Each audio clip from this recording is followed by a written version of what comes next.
नमस्ते प्रिय दर्शकों, आज मैं आपको ये बताना चाहती हूँ कि ज्योतिष में भृगु बिंदु क्या है। और भृगु बिंदु जिसे इंग्लिश में डेस्टिनी पॉइंट भी कहते हैं। और भृगु बिंदु का महत्व बहुत ही संक्षिप्त में, और उसे हम किस तरह से कैलकुलेट कर सकते हैं अपने चार्ट में कि वो कहाँ पे है, किस तरह से हम ये बता सकते हैं, तो वो मैं बताना चाहती हूँ। और भृगु बिंदु के बारे में विस्तार से मैं एक अलग वीडियो बनाऊंगी। तो ये पार्ट 1 है, वो पार्ट 2 होगा। आज पार्ट 1 में मैं संक्षिप्त में बता देती हूँ कि भृगु बिंदु क्या है और किस तरह से हमें उसे कैलकुलेट करना है। अच्छा, तो भृगु बिंदु ये नाम कहाँ से आया है? भृगु, महर्षि भृगु। महर्षि भृगु जो है ना, वो मतलब ज्योतिष के वो पिता हैं। मतलब ज्योतिष के जो परम जो पितामह अगर कोई है तो वह महर्षि भृगु।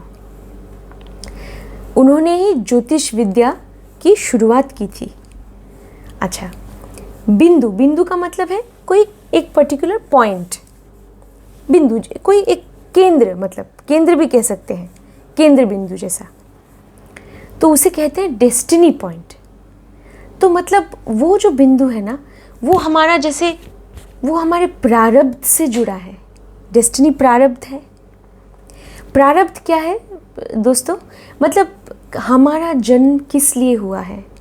तो प्रारब्ध कर्म ऐसे कर्म होते हैं जो मतलब हमें करना ही पड़ेगा इस जीवन में, क्योंकि वो हमारा प्रारब्ध है। प्रारब्ध को हम बदल नहीं सकते। हम भृगुनंदी नाड़ी में मानते हैं कि जो क्रियामान कर्म है उसका बहुत महत्व है, जो मतलब हम अपनी इच्छा शक्ति से कर सकते हैं, तो उससे हम ग्रहों की दिशा को भी पलट सकते हैं, हम ये मानते हैं। लेकिन प्रारब्ध कर्म को हम बदल नहीं सकते।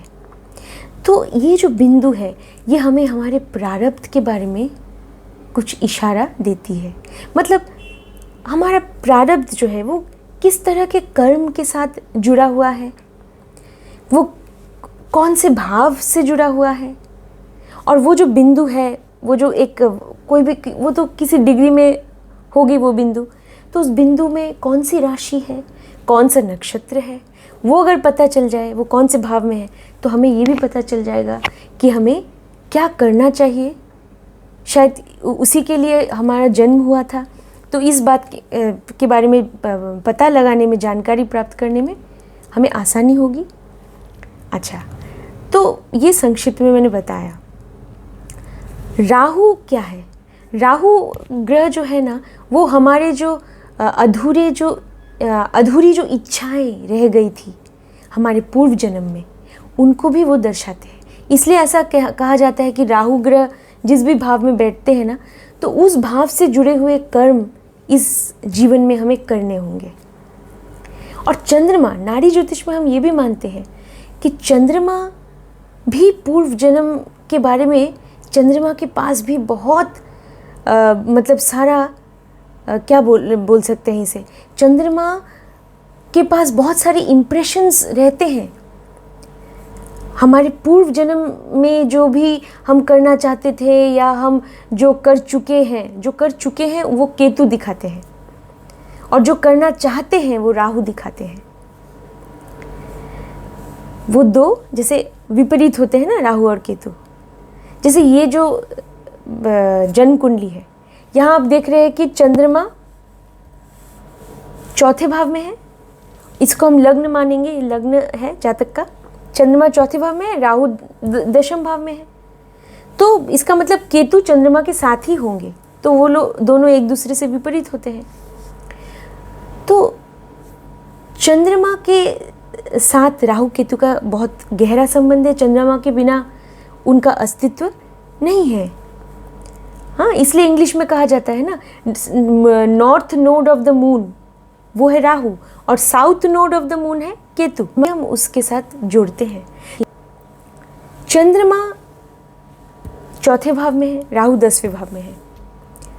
तो हम किस तरह से भृगु बिंदु को कैलकुलेट कर सकते हैं? तो उसका नियम ये है कि राहु से आपको चंद्रमा तक जो दूरी है, जो डिस्टेंस है, वो कैलकुलेट करके उनके बीच में, राहु और चंद्रमा के बीच का जो एक बिंदु है ना, पॉइंट है, वो बिंदु निकालना है राहु और चंद्रमा के बीच में जो पड़ेगा। तो उसे हम कैसे निकाल सकते हैं? राहु की डिग्री है यहाँ पे 9 डिग्री, चंद्रमा की डिग्री है 1 डिग्री। अच्छा, अभी हम कैसे निकालेंगे? अब देखिए, हमें राहु से चंद्रमा की तरफ जाना है। ये तो ये राहु ग्रह दशम भाव में बैठे हैं कर्क राशि में, क्योंकि हम ये जानते हैं कि एक भाव में अगर जब एक राशि होती है तो एक भाव में कितने डिग्रीज होते हैं?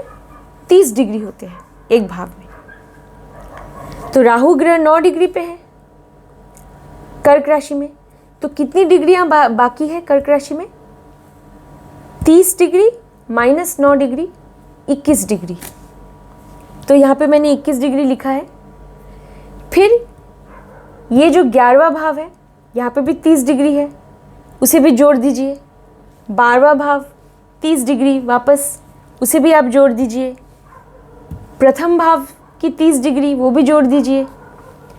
द्वितीय भाव की 30 डिग्री जोड़ना होगा, तृतीय भाव की 30 डिग्री भी जोड़ना होगा, क्योंकि हमें वो दूरी का पता करना होगा, कितना डिस्टेंस है।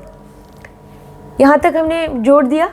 अब चंद्रमा 1 डिग्री पे है तो 1 डिग्री को भी हमें प्लस करना पड़ेगा। तो हमें क्या मिलेगा? इनको सबको जोड़ने से हमें मिलता है 172 डिग्री।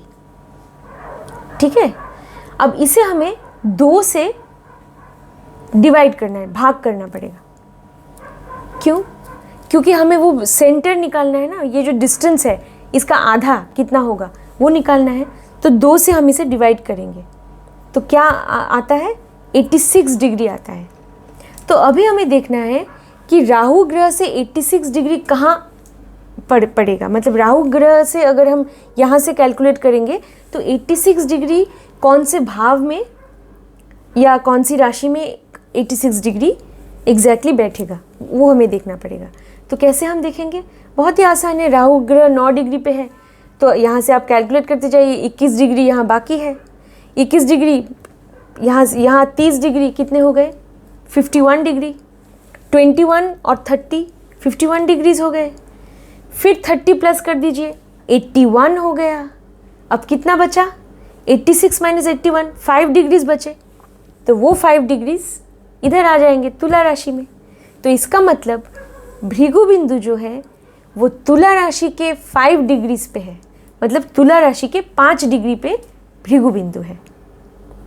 यहाँ कोई ग्रह नहीं बैठा है, कोई बात नहीं, ग्रह बैठा भी हो सकता था लेकिन नहीं है। तो लेकिन तुला राशि के स्वामी ग्रह कौन है? शुक्रदेव है। यहाँ मैंने लिखा है वीनस, शुक्रदेव तुला राशि के स्वामी ग्रह है। और अगर हम ये देखेंगे कि तुला राशि की जो 5 डिग्री है, अगर हम ये देखेंगे कि वहाँ नक्षत्र कौन सा है, तो नक्षत्र है वहाँ पे चित्रा नक्षत्र। जैसे आप देख रहे हैं मैंने लिखा है ऊपर चित्रा नक्षत्र। तो नक्षत्र के 4 चरण होते हैं। कौन सा चरण है चित्रा नक्षत्र का? चित्रा नक्षत्र का 4था चरण है। 4था चरण है चित्रा नक्षत्र का। ठीक है, तो चित्रा नक्षत्र के स्वामी कौन है? स्वामी ग्रह वो है मंगल ग्रह, मार्स। मंगल ग्रह चित्रा नक्षत्र के स्वामी है। इसका मतलब जातक के जीवन पे शुक्र ग्रह और मंगल ग्रह का बहुत अधिक प्रभाव होगा। शुक्र ग्रह और मंगल ग्रह का बहुत बड़ा योगदान होगा उसके जीवन में, ताकि वो समझ पाए कि उसके जीवन का उद्देश्य क्या है। तो शुक्र ग्रह और मंगल ग्रह उसकी मदद करेंगे इस मतलब क्षेत्र में। ठीक है, और ये कहाँ पे ये भृगु बिंदु है? पहले भाव में है। प्रथम भाव अगर हम ये जातक का लग्न मानते हैं तो इसका मतलब पहले भाव में जातक का भृगु बिंदु है, तो जातक के व्यक्तित्व को दर्शाता है।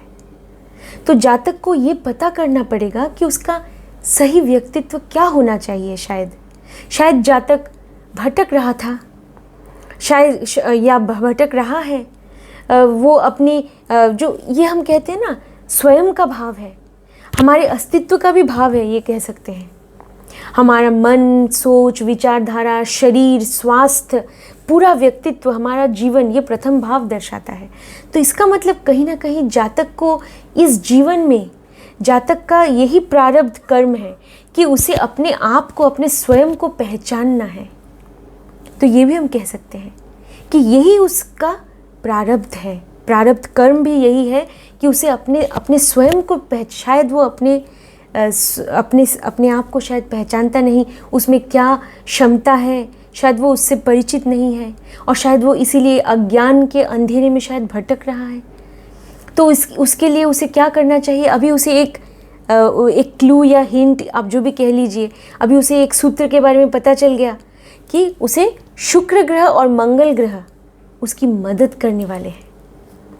तो शुक्र ग्रह दिखाते हैं कला को, किसी कलात्मक क्षेत्र में वो, किसी कलात्मक कार्य में वो जा सकता है या क्षेत्र में, या वो जैसे मंगल ग्रह भी दिखाते हैं कि साहस को।